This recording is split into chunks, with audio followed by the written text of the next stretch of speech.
जय श्री कृष्णा।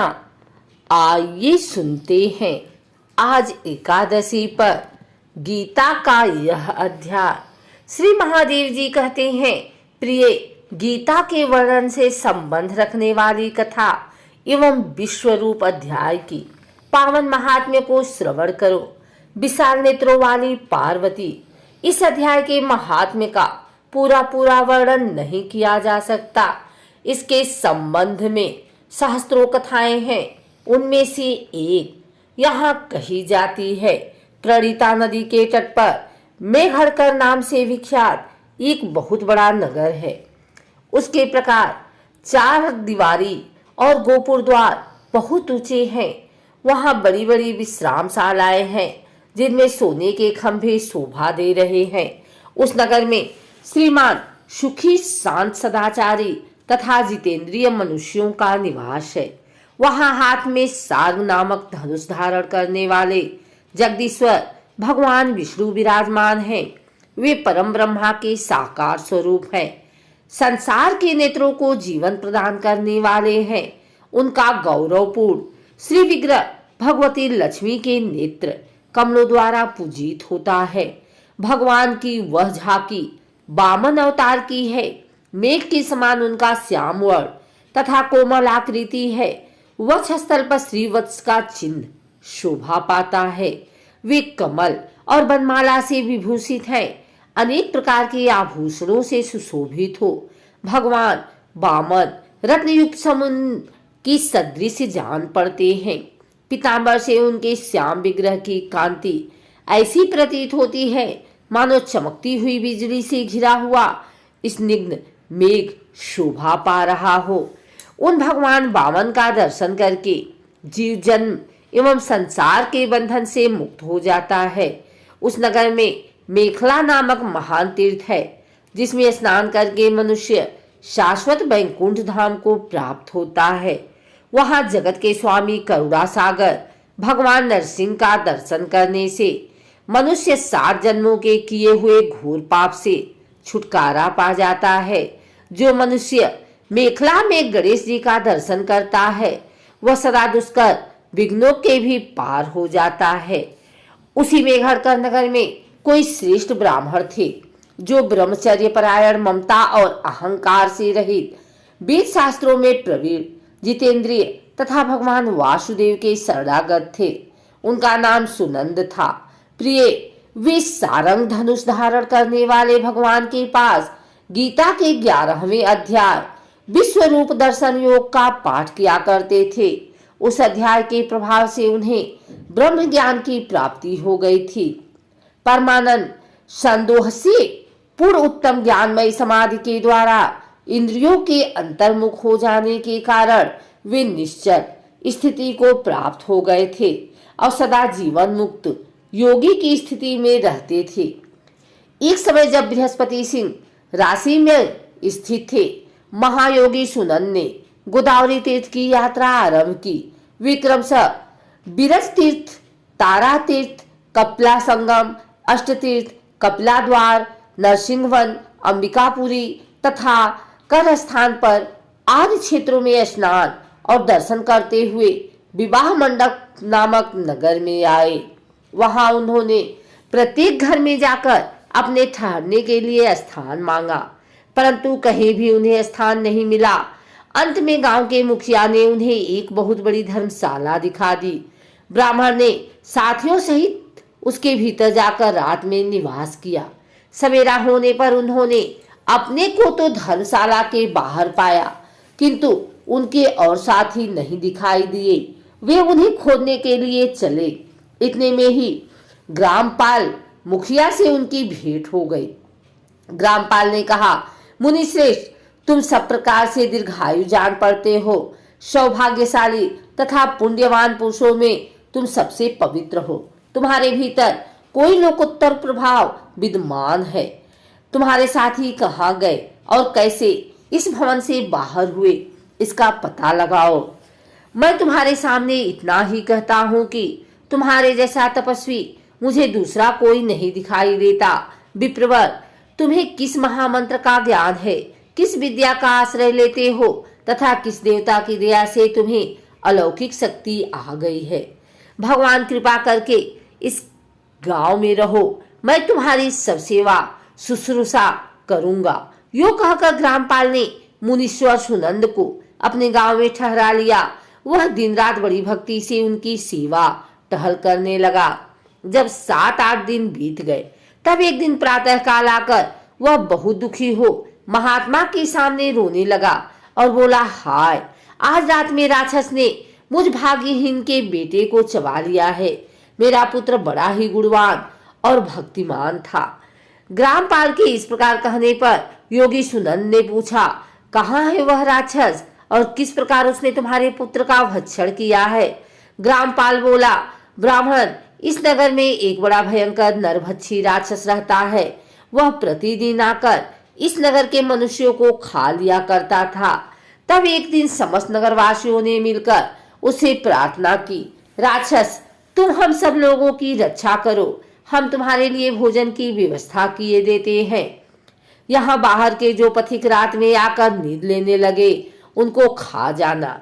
इस प्रकार नागरिक मनुष्यों ने गांव के मुखिया द्वारा इस धर्मशाला में भेजे हुए पथिकों को ही राक्षस का आहार निश्चित किया।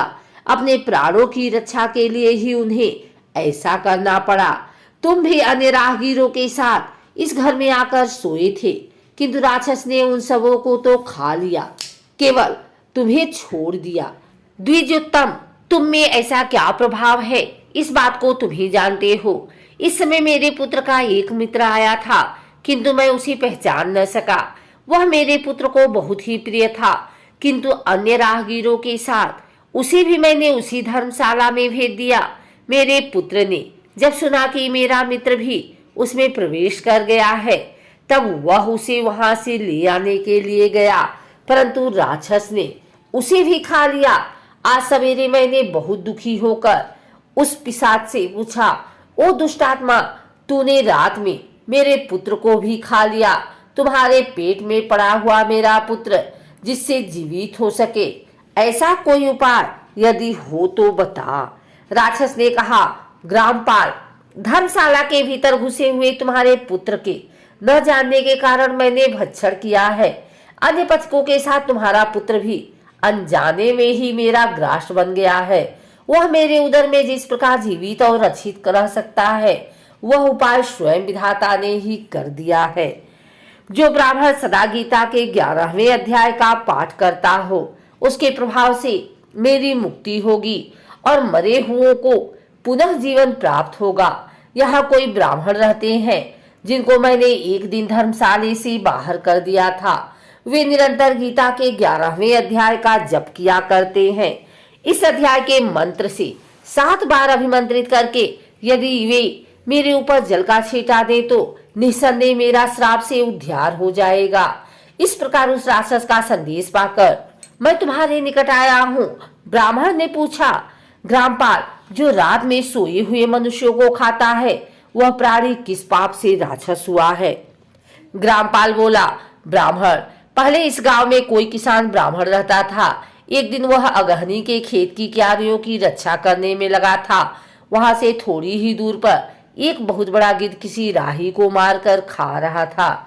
उसी समय एक तपस्वी कहीं से आ निकले, जो उसे राही को बचाने के लिए दूर से ही दया दिखाते आ रहे थे। गिद्ध उस राही को खाकर आकाश में उड़ गया। तब तपस्वी ने कुपित होकर उस किसान से कहा, ओ दुष्ट हलवाहे, तुझे धिक्कार है, तू बड़ा ही कठोर और निर्दयी है। दूसरे की रक्षा से मुंह मोड़कर केवल पेट पालने के धंधे में लगा है। तेरा जीवन नष्ट प्राय है। अरे जो चोर, दाग वाले जीव, सर्प, शत्रु, अग्नि, विष, जल, गिद्ध, राक्षस, भूत तथा बेताल आदि के द्वारा घायल हुए मनुष्यों की शक्ति होते हुए भी अपेक्षा करता है, वह उनके वध का फल पाता है। जो शक्तिशाली होकर भी चोर आदि के चंगुल में फंसे हुए ब्राह्मण को छुड़ाने की चेष्टा नहीं करता, वह घोर नरक में पड़ता और पुनः भेड़ियों की योनि में जन्म लेता है। जो वन में मारे जाते हुए तथा गिद्ध और व्याघ्र की दृष्टि में पड़े हुए जीव की रक्षा के लिए छोड़ो छोड़ो की पुकार करता है, वह परम गति को प्राप्त होता है।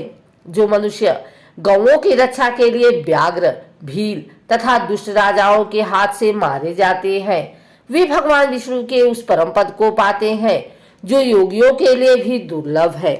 सहस्त्राश्वमेध यज्ञ और 100 वाजपेयी यज्ञ मिलकर शरणागत रक्षा की 16वीं कला के बराबर भी नहीं हो सकती। दीन तथा भयभीत जीव की उपेक्षा करने से पुण्यवान पुरुष भी समय आने पर कुंभी पाक नामक नरक में पकाया जाता है।